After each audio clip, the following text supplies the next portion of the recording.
All right, welcome everyone. Jolly Julian here. As promised, I am coming to you with the next video. This one in Microsoft Flight Simulator.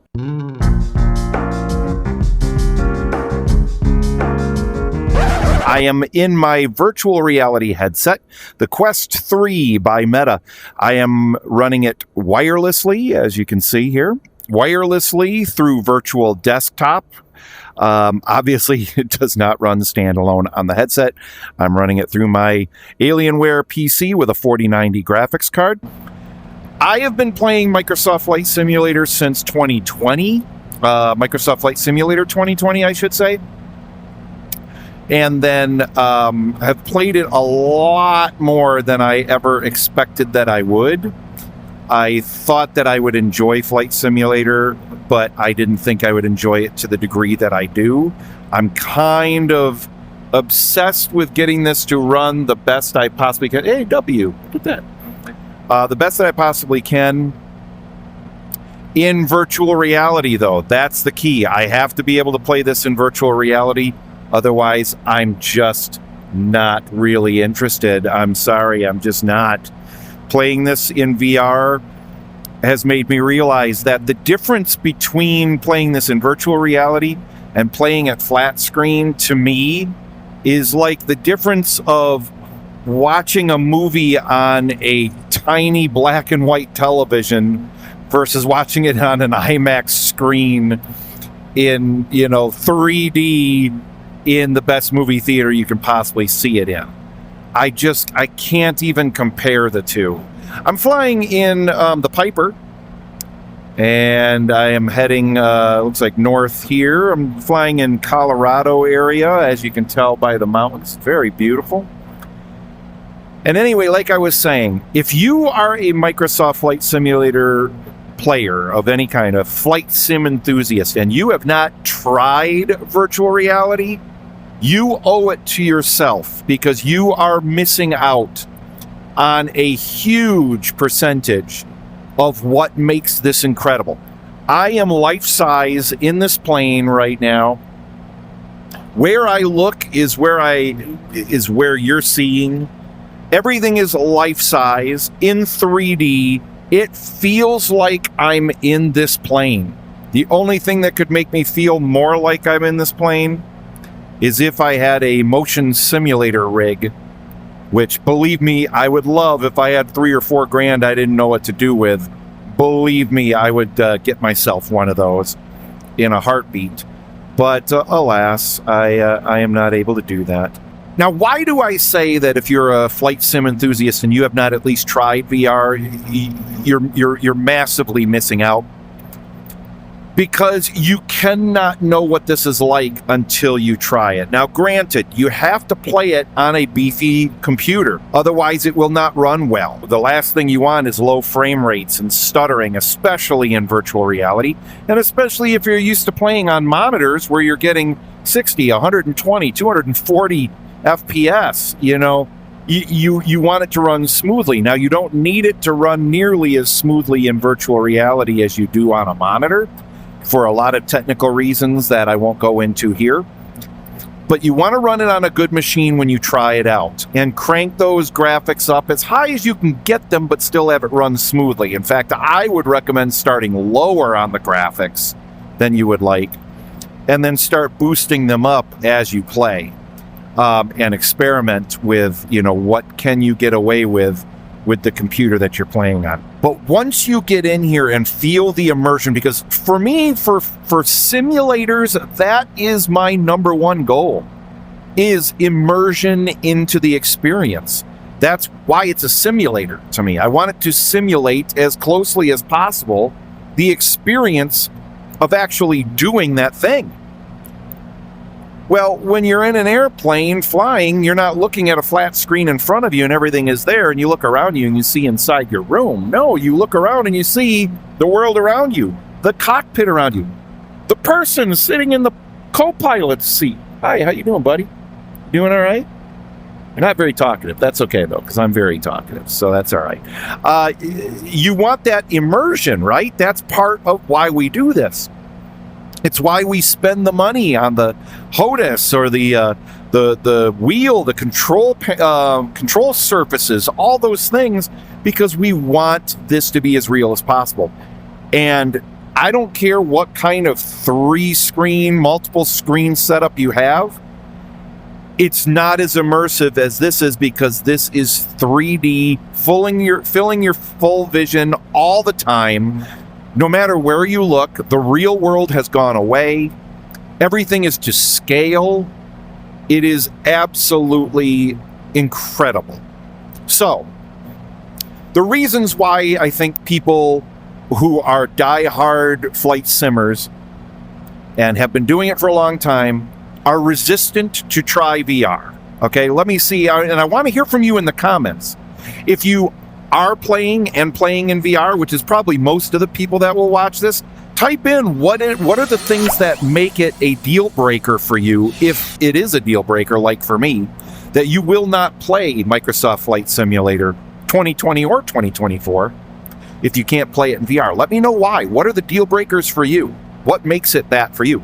But if you are a flat screen player, a typical, normal, 80% or more of the people playing Microsoft Flight Simulator are playing on a flat screen, on a monitor, what is it that's kept you from trying virtual reality? Now, maybe it's, hey, you don't have a VR headset. Okay, well, that's fine.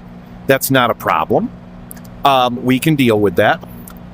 I don't always fly with a set flight plan, although that's going to be one of the things I'm going to be doing some videos on coming up here, is doing VATSIM, which we'll talk about in a future video here. If you're using VATSIM, if you're not, it's where it's like real life air traffic control with real people role playing in it.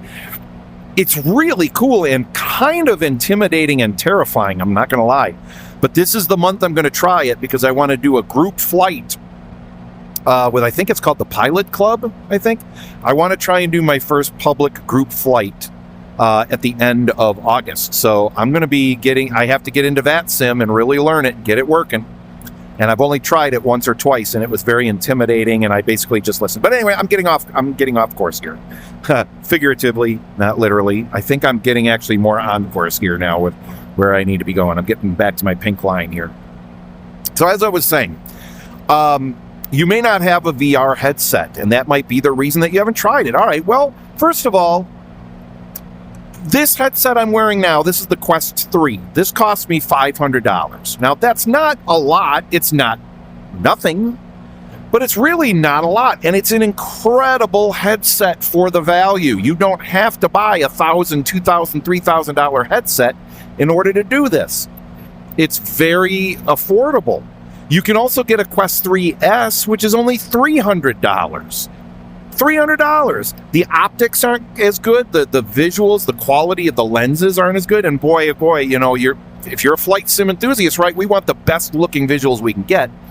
And that's why I think that extra $200 for the Quest 3 is no question well worth it. To me, there's just not even a question mark there.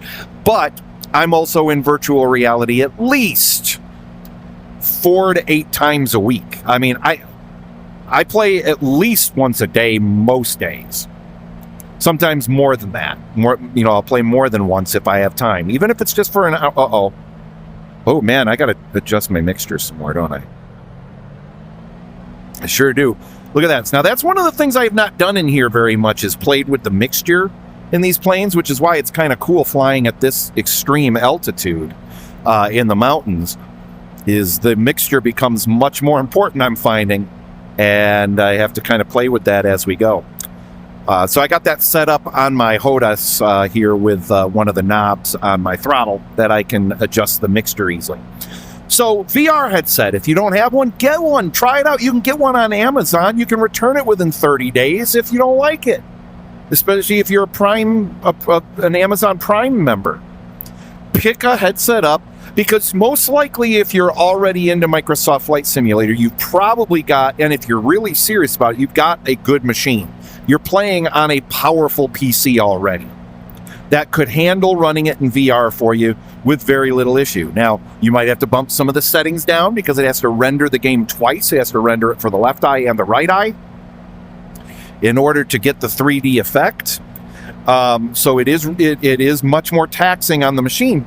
But if you've got a computer and you're running it at pretty high resolutions on your 4K monitor and you're running at high refresh rates, it should be able to handle playing this, at least so you can get a sense of what it is like to play this in virtual reality. Okay, so get a headset.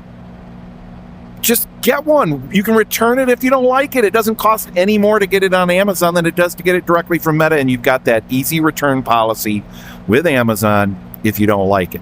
The other reasons I think that people don't try it is that we're resistant to change. Now, admit it. You're resistant to change a little bit. Is this my destination already coming up here? This is my destination coming up here already. I'm way too high. I haven't been paying attention to how far I'm traveling here and how much I'm talking. So we're just going to fly around here a little bit and then we'll eventually land. But I still have more to say here.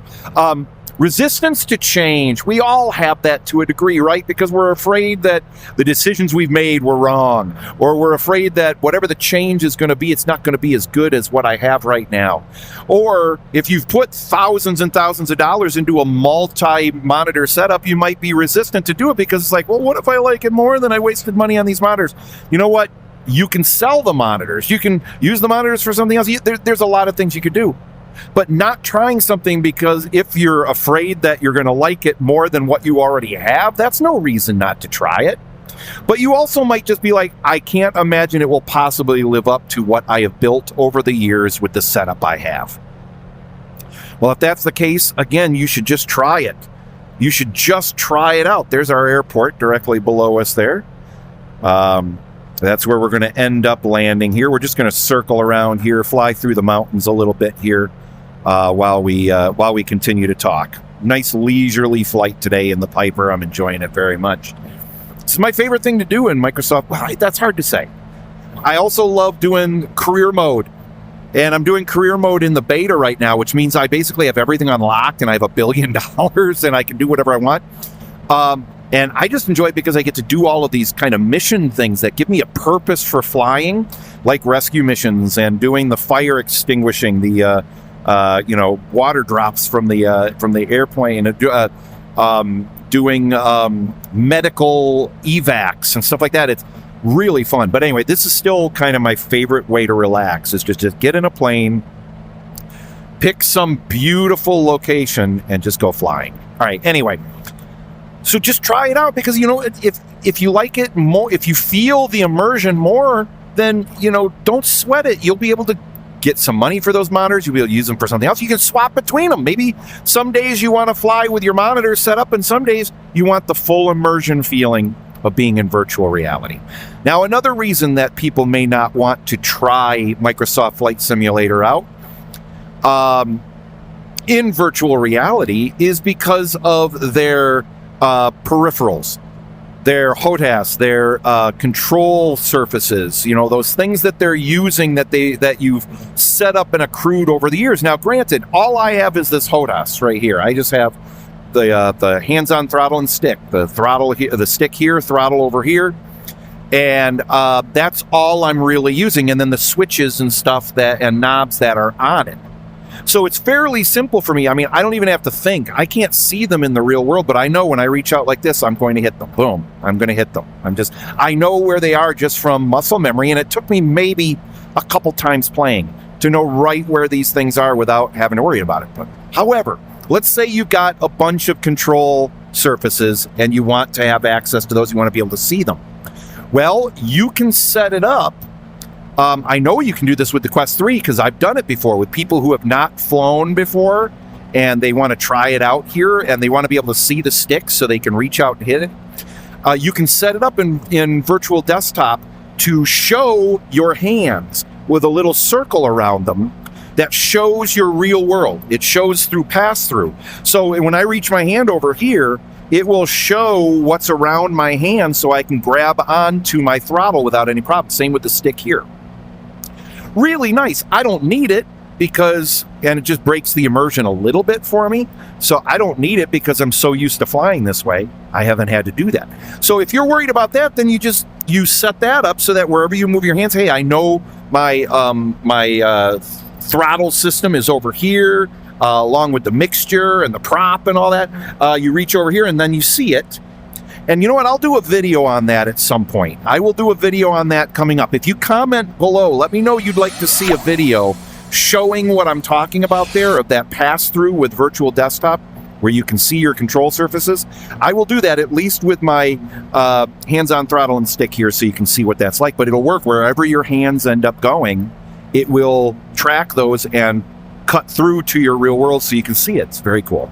So there is a way around that. That probably for me would be like the biggest thing, is I'm so used to being able to see all of my control surfaces, and I'm worried I'm not going to have that same kind of immersion in that respect. But I believe wholeheartedly the immersion you will gain from being in virtual reality, you will get used to that very, very easily, and before you know it, you'll never look back. Trying to think of other reasons. So I want to actually ask you, if you are not in virtual reality, again, type into the comments and let me know why. What's the thing that's held you back from even trying it? And then we're going to land here and call that the end of the video. I'm a little high on my altitude here to do a landing here. I could do a very uncomfortable landing, so I'm going to circle around and come back. But comment below and let me know what your reasons are. I'm trying to think of any other reasons that I might have. Oh, yes, I can think of a couple more reasons. You're not comfortable in a headset. Maybe you've done, this is a big one. I can't believe I skipped right past this one. We're going to need this loop around here for me to talk about this one for a moment. You might be uncomfortable wearing a virtual reality headset, either actually physically uncomfortable, or you think you look stupid wearing one, or you're worried what your family members are going to think. Well, first of all, don't worry about what your family members are going to think. They probably think you're crazy already because you spend so much time flying fake planes in Flight Simulator. We get it. We love it. This is almost like, I mean, we take this as seriously as if we were real pilots sometimes. But anyone that doesn't do it just doesn't quite understand it. And they never will, right? But the comfort of the headset. If you tried VR before, even if it was an experience that wasn't flight simming, and you got a little uncomfortable, or you felt heavy on your head, or you felt warm wearing it, or you got a little motion sick feeling from doing the wrong kind of experience or whatever. Okay, that is a big one. That is one that we have to talk about. And that one, it depends. There are a lot of ways that you can get over those aspects of it. But it depends on, it really depends on the issue that you're having. But I'm here to tell you that very few aspects of wearing a VR headset can't be fixed. If you're uncomfortable with them, you can get a different head strap that's more comfortable. This head strap that is holding the VR headset on my face did not come with this headset. This is an extra head strap here that I purchased because it's more comfortable, and it has an extra battery on the back so I can play longer. Okay, so I don't have to run out of power, and I don't have to have a power cable running to the headset, breaking the immersion for me, okay? Motion sickness. You can get used to being in VR by doing the right experiences, and in fact, I will try to remember to put a link in this video to a video that I did a little while back about comfort in VR and how to overcome VR, queasiness, if you have that at all when you play in virtual reality. And I can give you some pointers on that so that you can be in here. I can do barrel rolls. I can't in this plane because I would crash it. This plane, I don't think has quite enough speed to do a barrel roll. But I can get into a fighter plane in here and do barrel rolls all day long and not get sick. I've gotten extraordinarily used to being in virtual reality, and it really does not take all that long. If you do the right things in the right order, then you can be very comfortable with it.